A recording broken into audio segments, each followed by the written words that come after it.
વ્યારાના ઇન્દુ ખાતે આવેલી એકલવ્ય મોડલ સ્કૂલમાં જેતવાડી ગામની 16 વર્ષીય સેજલકુમારી રાકેશભાઈ ગામિત અભ્યાસ કરતી હતી। ઘટનાની વિગત મુજબ વહેલી સવારે આશરે 8 વાગ્યાના અરસામાં સેજલ હોસ્ટેલમાં નાસ્તો કરવા માટે ગઈ હતી। નાસ્તો કરતી વખતે અચાનક તેને ચક્કર આવ્યા હતા અને તે જમીન પર ઢળી પડી હતી। પ્રિન્સિપાલના ખાનગી વાહન મારફતે તાત્કાલિક સેજલને વ્યારા રેફરલ હોસ્પિટલ ખાતે સારવાર માટે ખસેડવામાં આવી હતી। જોકે કમનસીબે હોસ્પિટલ પહોંચે તે પહેલા જ રસ્તામાં તેનું કરુણ મોત નીપજ્યું હતું। ફરજ પરના તબીબોએ તેને મૃત જાહેર કરી હતી।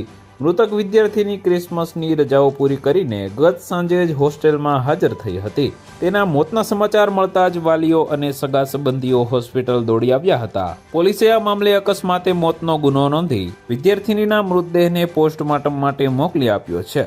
રિપોર્ટ આવ્યા બાદ જ સ્પષ્ટ થશે કે મોતનું કારણ હાર્ટ એટેક છે કે અન્ય કોઈ બીમારી।